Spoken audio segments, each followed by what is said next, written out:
Hello guys! Magandang umaga, magandang hapon at magandang gabi sa inyong lahat sa amang lupalop ng mundo. Oy! Naiwanan na tayo ng train. Okay lang. Hintayin na lang natin yung susunod. Daan muna tayo sa Cortex kukuha ng kape. Dahil wala tayong oras gumawa ng kape, kaya daan muna tayo dito. Pero ayan, hindi ko rin siya nahintay kasi nagre-rinse pa yung machine nila.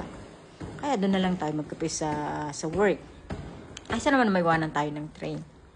Diba? So, ayan, nandito na tayo. Ang bilis. So, ayan, kita yung mga bisikleta? Yan. Mostly, yan ang mga service ng mga tao dito. Diba? Iwas pollution. Kaya, yung hangin dito, fresh na fresh. Kagaya ko. Oh, joke lang.